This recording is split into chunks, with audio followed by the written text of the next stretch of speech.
ನಮಸ್ತೆ ಎಲ್ಲರಿಗೂ. ನಾನಿವತ್ತು ಮಾವಿನ ಹಣ್ಣಿನ ಚಟ್ನಿ ಮಾಡ್ತಾಯಿದ್ದೀನಿ.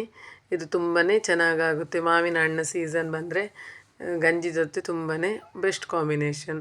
ಅದಕ್ಕೆ ನಾನೀಗ ಒಂದು ಮಾವಿನ ಹಣ್ಣನ್ನು ತಗೊಂಡಿದ್ದೀನಿ. ತುಂಬಾ ಸ್ವೀಟಾಗಿದೆ ಈ ಮಾವಿನ ಹಣ್ಣು, ಸಿಹಿಯಾಗಿದೆ.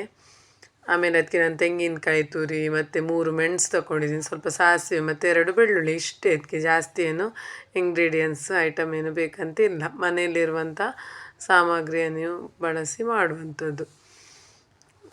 ಒಂದು ಸಣ್ಣ ಚಮಚದಲ್ಲಿ ಸಾಸಿವೆ ತಗೊಂಡಿದ್ದೀನಿ, ಸ್ವಲ್ಪ ತೆಂಗಿನಕಾಯಿ ತುರಿ ತಗೊಂಡಿದ್ದೀನಿ, ಒಂದು ಕಪ್ಪಾಗುವಷ್ಟು, 2 ಬೆಳ್ಳುಳ್ಳಿ, 3 ಮೆಣಸು. ಜಾಸ್ತಿದು ಖಾರನೂ ಆದರೆ ಚೆನ್ನಾಗಾಗಲ್ಲ. ಆಮೇಲೆ ಎಲ್ಲ ನಾನು ಮಿಕ್ಸಿಗೆ ಹಾಕಿ ಗ್ರೈಂಡ್ ಮಾಡ್ಕೊಳ್ತಾ ಇದ್ದೀನಿ. ಮಾವಿನ ಹಣ್ಣು ಸೀಸನ್ ಬಂದರೆ ಇದೊಂದು ಒಳ್ಳೆ ರೆಸಿಪಿ. ಇದಕ್ಕೇನು ಗ್ಯಾಸ್ ಬೇಕಂತ ಏನು ಇಲ್ಲ, ಸ್ವಲ್ಪನೇ ಇಂಗ್ರೀಡಿಯೆಂಟ್ಸ್ ಯೂಸ್ ಮಾಡಿ ತುಂಬಾ ಚೆನ್ನಾಗಿ ಸ್ವಲ್ಪ ಊಟ ಮಾಡುವವರು ಜಾಸ್ತಿ ಊಟ ಮಾಡ್ತಾರೆ. ಅದಕ್ಕೆ ಗಂಜಿ ಜೊತೆ ಒಳ್ಳೆ ಕಾಂಬಿನೇಷನ್. ಎಲ್ಲವನ್ನು ನಾನು ಮಿಕ್ಸಿಗೆ ಹಾಕ್ಕೊಂಡೆ. ಆಮೇಲೆ ಸ್ವಲ್ಪ ನೀರು ಹಾಕ್ಕೊಳ್ಬೇಕು. ಮತ್ತು ಇದನ್ನು ಹುರಿಲಿಕ್ಕೆ ಅಂತ ಇಲ್ಲ, ಸ್ವಲ್ಪ ಉಪ್ಪು ಹಾಕ್ಕೊಳ್ತಾ ಇದ್ದೀನಿ. ಆಮೇಲೆ ಒಂದು ಸಣ್ಣ ಚೂರೇ ಚೂರು ಹುಳಿ ತಗೊಂಡಿದ್ದೀನಿ ನೋಡಿ, ಇಷ್ಟೇ. ಜಾಸ್ತಿ ಹಾಕಲಿಕ್ಕೆ ಇಲ್ಲ, ಹುಳಿ ಸ್ವಲ್ಪ ರುಚಿಗೆ ಅಷ್ಟೇ. ರುಚಿಗೆ ತಕ್ಕಷ್ಟು ಉಪ್ಪು, ರುಚಿಗೆ ತಕ್ಕಷ್ಟು ಹುಳಿ ಅಷ್ಟೇ. ಆಮೇಲೆ ಚೆನ್ನಾಗಿ ನೈಸಾಗಿ ಗ್ರೈಂಡ್ ಮಾಡಿಕೊಳ್ಬೇಕು. ಆಮೇಲೆ ಇದನ್ನು ಬಿಸಿ ಮಾಡಲಿಕ್ಕೆ ಮತ್ತು ಮೆಣಸೆಲ್ಲ ಹುರಿಲಿಕ್ಕೆ ಎಂತ ಕೂಡ ಇಲ್ಲ, ಹಾಗೆ ಹಸಿಯೇ ಹಾಕಲಿಕ್ಕೆ ನಾವು. ಆಮೇಲೆ ಒಂದು ಬೌಲಿಗೆಲ್ಲ ಹಾಕ್ಕೊಳ್ತಾ ಇದ್ದೀನಿ. ಗ್ಯಾಸಿನ ಉಪಯೋಗ ಕೂಡ ಇಲ್ಲ. ಈ ರೀತಿ ಎಲ್ಲ ಚಟ್ನಿಯನ್ನು ಬೌಲಿಗೆ ಹಾಕ್ಕೊಂಡೆ. ಆಮೇಲೆ ನಾನು ಆಗಲೇ ಉಪ್ಪು ಎಲ್ಲ ಹಾಕಿದ್ದೀನಿ. ಆಮೇಲೆ ಈಗ ಮಾವಿನ ಹಣ್ಣನ್ನು ಕಟ್ ಮಾಡಿ ಇದಕ್ಕೆ ಹಾಕಿದರೆ ಆಯಿತು, ಅಷ್ಟೇ. ಸ್ವಲ್ಪ ನಾನು ಮಿಕ್ಸಿ ಜಾರಿಗೆ ನೀರು ಹಾಕಿ ಅದು ಹಾಕ್ಕೊಂಡೆ. ನೀವು ನೋಡಿ, ನಾನಿಷ್ಟು ಗಟ್ಟಿ ಮಾಡಿದ್ದೀನಿ. ಆಮೇಲೆ ಮಾವಿನ ಹಣ್ಣನ್ನು ಕಟ್ ಮಾಡ್ಕೊಳ್ತಿದ್ದೀನಿ. ನಾನೀಗ ಒಂದು ಮಾವಿನ ಹಣ್ಣಿಗೆ ಎಷ್ಟು ಬೇಕು ಅಷ್ಟು ಚಟ್ನಿಯನ್ನು ಮಾಡಿಕೊಂಡಿದ್ದೀನಿ.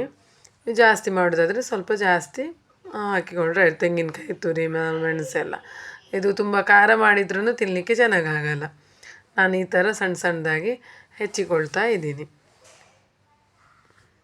ಅಷ್ಟೇ, ನಾನು ಹೇಳಿದೆಲ್ಲ, ಬರೀ ತೆಂಗಿನಕಾಯಿ ತುರಿ, ಮೆಣಸು, ಸಾಸಿವೆ, ಉಪ್ಪು, ಹುಳಿ, 2 ಬೆಳ್ಳುಳ್ಳಿ ಅಷ್ಟು ಹಾಕಿದರೆ ಅದೊಂದು ಚಟ್ನಿ ರೆಡಿ ಆಗುತ್ತೆ. ಅದಕ್ಕೆ ಮಾವಿನ ಹಣ್ಣು ಕಟ್ ಮಾಡಿ ಹಾಕ್ಕೊಂಡ್ರೆ ಆಯಿತು. ಆಮೇಲೆ ಈ ಚಟ್ನಿಗೆ ಎಲ್ಲ ಹಾಕ್ಕೊಳ್ತಾ ಇದ್ದೀನಿ ಮಾವಿನ ಹಣ್ಣನ್ನು.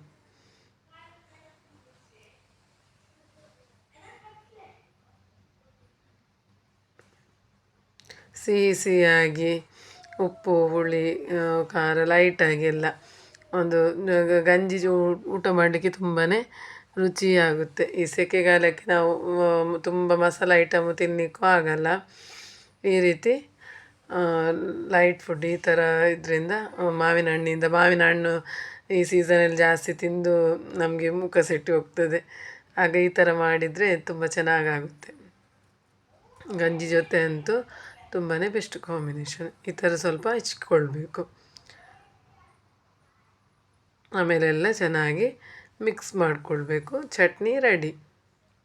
ಯಾವಾಗಲೂ ಒಂದೇ ರೀತಿ ನಮಗೆ ಅಡಿಗೆ ತಿಂದು ಬೇಜಾರಾಗಿರ್ತದೆ, ತುಂಬ ಮಸಾಲೆ ಐಟಮ್ ಎಲ್ಲ. ಆವಾಗ ಈ ಥರ ಮಾಡಿದರೆ ತುಂಬಾ ರುಚಿಯಾಗುತ್ತೆ. ಈ ಥರ ಇದು ಪೈನಾಪಲ್ ಇದು ಕೂಡ, ಅನಾನಸ್ ಇದು ಕೂಡ ತುಂಬಾ ಚೆನ್ನಾಗಾಗುತ್ತೆ ಹಸಿ ಚಟ್ನಿ.